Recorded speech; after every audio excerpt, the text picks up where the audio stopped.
بسم اللہ الرحمن الرحیم۔ السلام علیکم ورحمۃ اللہ وبرکاتہ۔ معزز ناظرین، ویلکم ٹو مائی چینل خبر کا ساتھی۔ آج کے اس ویڈیو میں ہم جانیں گے اس آیت کے بارے میں جو ایک عورت کے درد پر نازل ہوئی۔ یہ آیت کسی مرد کے لیے نازل نہیں ہوئی، یہ ایک عورت کے لیے تھی۔ وہ نہ امیر تھی اور نہ کوئی مشہور شخصیت تھی، وہ بس دکھی تھی۔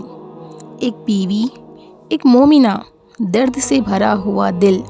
اس کے شوہر نے اسے ظالمانہ الفاظ کہہ دیے تھے، تم میرے لیے میری ماں کی پیٹ کی طرح ہو۔ ان الفاظ کا مطلب اس زمانے میں یہ تھا، نہ طلاق نہ نکاح، بس ایک عورت کو لٹکا دینا۔ سوچئے اس کی الجھن، اس کے آنسو، اس کا خوف۔ وہ نہ مکمل بیوی رہی نہ اجنبی، محبت اور ٹھکرائے جانے کے بیچ پھنس گئی۔ وہ رسول اللہ صلی اللہ علیہ وسلم کے پاس آئی، آواز ٹوٹی ہوئی، ہاتھ کانپتے ہوئے، یا رسول اللہ صلی اللہ علیہ وسلم، میرے شوہر نے مجھے یہ الفاظ کہہ دیے ہیں، اب میں کیا ہوں؟ میرا گھر گیا، میری عزت ختم ہو گئی۔ نبی کریم صلی اللہ علیہ وسلم نے پوری رحمت کے ساتھ سنا اور فرمایا، اے انصار کی بہن، صبر کرو، ابھی اس معاملے میں مجھے کوئی حکم نہیں ملا۔ لیکن اس کا درد رکا نہیں۔ وہ دوبارہ عرض کرنے لگی، یا رسول اللہ صلی اللہ علیہ وسلم، وہ میرے ساتھ رہ چکا ہے، میرا کھانا کھایا، میرا پانی پیا، اور اب کہتا ہے کہ میں اس پر حرام ہوں۔ یا اللہ، تو میرے دل کو جانتا ہے، تو میرے آنسو دیکھ رہا ہے۔ نبی کریم صلی اللہ علیہ وسلم نے نظریں جھکا دی، اور پھر وہی جواب، مجھے ابھی کوئی وحی نہیں آئی۔ تب وہ آسمان کی طرف متوجہ ہوئی، اس رب کی طرف جو ہر ٹوٹی آواز کو سنتا ہے۔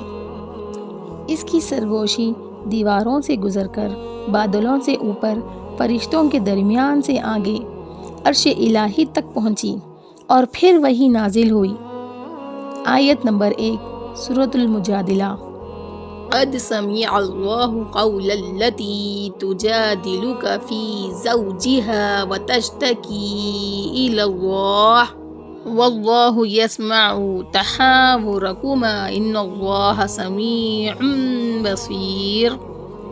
ترجمہ: اے پیغمبر، اللہ نے اس عورت کی بات سن لی جو تم سے اپنے شوہر کے بارے میں بحث کر رہی ہے اور اللہ سے فریاد کرتی جاتی ہے، اور اللہ تم دونوں کی گفتگو سن رہا ہے۔ یقیناً اللہ سب کچھ سننے اور دیکھنے والا ہے۔ تفسیر: اس آیت کا شان و نزول یہ ہے کہ حضرت خولہ ایک خاتون تھی جو حضرت اوس بن صامت رضی اللہ تعالی عنہ کے نکاح میں تھی، جو بوڑھے ہو چکے تھے، اور ایک مرتبہ انہوں نے اپنی اہلیہ کو یہ کہہ دیا کہ تم میرے لیے میری ماں کی پشت کی طرح ہو، یعنی میں نے تم کو اپنے اوپر ماں کی پشت کی طرح حرام کر لیا ہے۔ جب کوئی شخص اپنی بیوی کو یہ جملہ کہہ دے تو اسی کو زہار کہتے ہیں۔ اسلام سے پہلے زہار کے نتیجے میں میاں بیوی ہمیشہ کے لیے جدا ہو جایا کرتے تھے، اور پھر ان کا ملاپ کا کوئی راستہ نہیں رہتا۔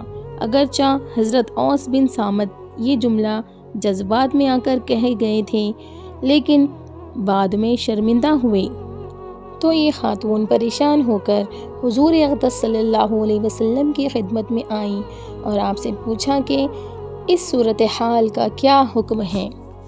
آپ نے فرمایا کہ اس سلسلے میں ابھی میرے پاس کوئی حکم نہیں آیا، اور یہ شبہ ظاہر فرمایا کہ شاید تم اپنے شوہر کے لیے حرام ہو چکی ہو۔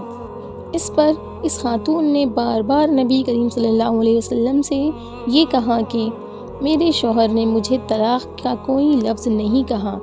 ان کے اسی بار بار کہنے کو آیت میں بحث کرنے سے تعبیر فرمایا گیا ہے، اور اس کے ساتھ ہی انہوں نے اللہ تعالیٰ سے فریاد شروع کر دی کہ یا اللہ، میں آپ سے فریاد کرتی ہوں، میرے چھوٹے چھوٹے بچے ہیں جو ضائع ہو جائیں گے۔ پھر آسمان کی طرف سر اٹھا کر بار بار کہتی رہی، یا اللہ، میں آپ سے فریاد کرتی ہوں۔ ابھی وہ یہ فریاد کر ہی رہی تھی کہ یہ آیت نازل ہو گئی، جن میں ظہار کا حکم اور اس سے رجوع کرنے کا طریقہ بتلایا گیا ہے۔ نبی کریم صلی اللہ علیہ وسلم کا چہرہ روشن ہو گیا اور اس عورت کے آنکھوں سے آنسو پھر بہے، اس بار سکون کے۔ اس کا درد ایک آیت بن گیا، اس کا صبر گواہی بن گیا۔ اللہ نے فرمایا، اللہ نے تمہاری گفتگو سن لی، وہ صرف سنا ہی نہیں جواب بھی دیا۔ ایک عورت، ایک فریاد اور ایک آیت جس نے تاریخ بدل دی۔ وہ روتی ہوئی آئی تھی اور عدل لے کر گئی۔ سبحان اللہ۔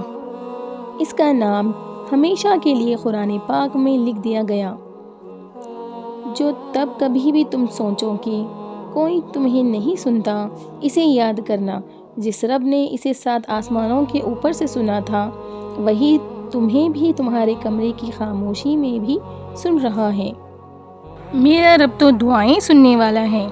آج رات یہ کہہ کر سو جانا کہ اے اللہ، جس طرح تو نے اس عورت کو سنا تھا اسی طرح تو مجھے بھی سن لے۔ شاید تمہارا درد بھی رحمت کا دروازہ بننے والا ہو۔ اگر آپ کو ہماری ویڈیوز پسند آ رہی ہوں تو ہمیں لائک کریں، شیئر کریں اور سبسکرائب کرنا نہ بھولیں۔ ملتے ہیں اگلی ویڈیو میں، تب تک کے لیے اللہ حافظ۔ السلام علیکم ورحمۃ اللہ وبرکاتہ۔